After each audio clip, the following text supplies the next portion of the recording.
Easy ആയിട്ട് നമുക്ക് എങ്ങനെ ഒരു ഞണ്ട് കറി ഉണ്ടാക്കി എടുക്കാമെന്ന് നോക്കിയാലോ. ഞണ്ട് റോസ്റ്റാണ് ഞാൻ റെഡിയാക്കി എടുക്കുന്നത്. പക്ഷേ കുറച്ച് ലൂസാക്കിയാണ് ഞാൻ റെഡിയാക്കി എടുത്തിട്ടുള്ളത് കേട്ടോ. നമുക്ക് വേണമെങ്കിൽ നല്ലപോലെ ഡ്രൈ ആക്കി എടുക്കുകയും ചെയ്യാം. ഞണ്ട് എങ്ങനെയാണ് വൃത്തിയാക്കി എടുക്കുന്നതെന്നും അതുപോലെ ഞണ്ട് എങ്ങനെയാണ് കറി വയ്ക്കുന്നതെന്നും നമുക്കൊന്ന് കണ്ടു നോക്കിയാലോ.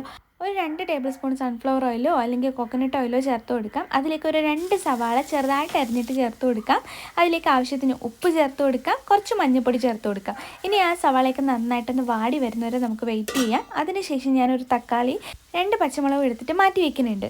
ഒരു 10 ചെറിയുള്ളി എടുത്തിട്ട് ഇതുപോലെ തൊലിച്ച് വൃത്തിയാക്കി എടുക്കാം. എന്നിട്ട് നന്നായിട്ട് കഴുകിയിട്ട് മിക്സിയുടെ ജാറിലിട്ട് കൊടുക്കാം. നമ്മൾ മാറ്റി വെച്ചിരിക്കുന്ന 2 പച്ചമുളകും കുറച്ച് ഇഞ്ചിയും വെളുത്തുള്ളിയും എടുത്തിട്ട് ചതച്ചെടുക്കാം.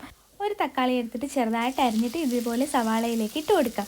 എന്നിട്ട് തക്കാളി നന്നായിട്ട് വാടി വരുന്നവരെ വെയിറ്റ് ചെയ്യണം കേട്ടോ. ഇടയ്ക്കിടയ്ക്ക് അടച്ച് വെച്ച് കുക്ക് ചെയ്യുകയാണെന്നുണ്ടെങ്കിൽ നമുക്ക് പെട്ടെന്ന് ഇതെല്ലാം കറിയൊക്കെ റെഡിയാക്കി എടുക്കാൻ പറ്റും. ഇനി നമ്മൾ ചതച്ച് വെച്ചിരിക്കുന്ന മിക്സ് ഇതിലേക്ക് ഇട്ട് കൊടുക്കാം. നമ്മൾ വെളുത്തുള്ളിയും പച്ചമുളകും ഇഞ്ചിയും വെളുത്തുള്ളിയും കൂടി ഇട്ടിട്ടാണ് ചതച്ചെടുത്തത്. ഇനി ഇത് കൂടി ഒന്ന് ഇളക്കി കൊടുത്ത് നന്നായിട്ടൊന്ന് മിക്സ് ചെയ്ത് കൊടുക്കാം. ഇനി നമുക്ക് അതിലേക്ക് കറി മസാലയോ അല്ലെങ്കിൽ ചിക്കൻ മസാലയോ ചേർത്ത് കൊടുക്കാം. ഞാൻ മസാല പൗഡർ ചേർത്ത് കൊടുക്കുന്നുണ്ട്. അതുപോലെ തന്നെ ഞാൻ ചിക്കൻ മസാലയും ചേർത്ത് കൊടുക്കുന്നുണ്ട്. ഈ ചിക്കൻ മസാല എല്ലാ കറികളിലും ഞാൻ മിക്കവാറും ചേർക്കാറുണ്ട് കേട്ടോ. പിന്നെ 2 ടേബിൾ സ്പൂൺ മല്ലിപ്പൊടിയും 1.5 ടേബിൾ സ്പൂൺ മുളക് പൊടിയും ചേർത്ത് കൊടുക്കുന്നുണ്ട്. കാശ്മീരി ചില്ലി പൗഡറാണ് ഞാൻ കൂടുതലും യൂസ് ചെയ്യുന്നത്. കറികൾക്ക് നല്ല കളർ കിട്ടാനായിട്ട് ഇത് യൂസ് ചെയ്യും.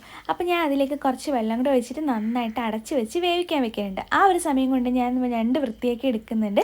ഈ ഒരു ഭാഗത്തേക്ക് ഇതുപോലെ വലിച്ചു കൊടുക്കുകയാണെന്നുണ്ടെങ്കിൽ ഞണ്ടിൻ്റെ ആ ഒരു തോടുണ്ടല്ലോ അത് ഈസി ആയിട്ട് റിമൂവ് ആയി കിട്ടും. പിന്നെ ഞണ്ടിൻ്റെ ഉള്ളിൽ ക്ലീൻ ചെയ്യുന്നതാണ് കുറച്ച് ടാസ്ക്കുള്ള പരിപാടി. അതിൻ്റെ ഉള്ളിലുള്ളതൊക്കെ നമുക്ക് ഒരു സ്പൂൺ വെച്ചിട്ടോ അല്ലെങ്കിൽ കൈ വെച്ചിട്ടോ വൃത്തിയാക്കി എടുക്കാം.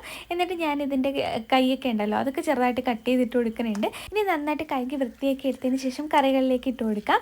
എന്നിട്ട് നന്നായിട്ടൊന്ന് ഇളക്കി കൊടുക്കണം കേട്ടോ. ഇനി അടച്ചു വെച്ചൊരു 15 മിനിറ്റ് വേവിച്ചെടുക്കുമ്പോഴത്തേക്കും ഞണ്ടിൻ്റെ കളറൊക്കെ മാറി ചുവപ്പ് കളറായിട്ട് മാറി വരും. അതിലേക്ക് കറിവേപ്പില ഇട്ട് കൊടുക്കുന്നുണ്ട്. എന്നിട്ട് നന്നായിട്ട് ഇളക്കി കൊടുത്താൽ നല്ല അടിപൊളി ടേസ്റ്റി ആയിട്ടുള്ള ഞണ്ട് റോസ്റ്റ് ഇവിടെ റെഡി ആയിട്ടുണ്ട്. ഇത് വറ്റിച്ചെടുത്താലും അടിപൊളിയായിരിക്കും കേട്ടോ.